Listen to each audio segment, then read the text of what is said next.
Axel Strang, chargé de mission filière verte, réseau énergétique intelligent, stockage d'énergie et hydrogène, à la Direction générale de l'énergie et du climat.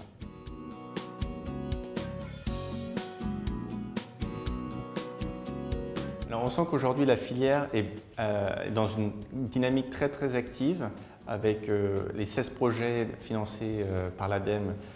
dans le cadre du programme des investissements d'avenir, plus des dizaines d'autres projets à des échelles plus locales.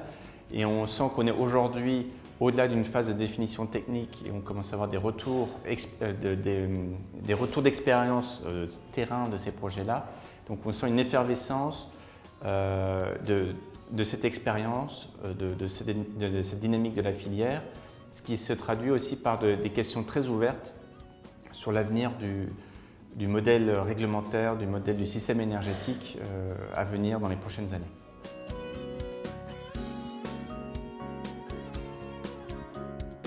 Vu la dynamique qui est en cours,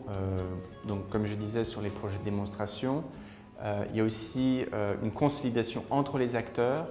Les projets de démonstration ont permis aux acteurs de mieux se connaître, de parler au niveau technique et de construire ensemble, de co-construire des solutions, pas forcément juste pour le marché français, mais aussi pour des marchés internationaux, notamment tirés par les équipementiers et aussi les opérateurs de réseau. Donc on sent que la filière est en train de se structurer, les acteurs entre eux, et ceci se matérialise notamment dans le cadre du plan industriel sur les réseaux énergétiques intelligents qui va permettre de donner la visibilité à toute l'équipe des acteurs entre eux. C'est très intéressant de voir qu'aujourd'hui, la filière française, via tous les projets de démonstration qui sont en cours, gagne en visibilité au niveau international. C'est vrai qu'auparavant, les dernières années, c'était plutôt les États-Unis, la Corée du Sud, le Japon ou d'autres pays européens qui avaient une bonne visibilité sur le sujet des smart grids. Et aujourd'hui, on commence à voir de plus en plus d'intérêt de la part de ces pays-là pour voir le retour d'expérience terrain en France et voir quelles ont été les solutions utilisées en France sur ces sujets-là.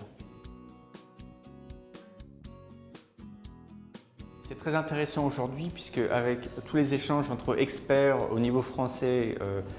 qui ont gagné un retour d'expérience terrain sur les démonstrateurs en France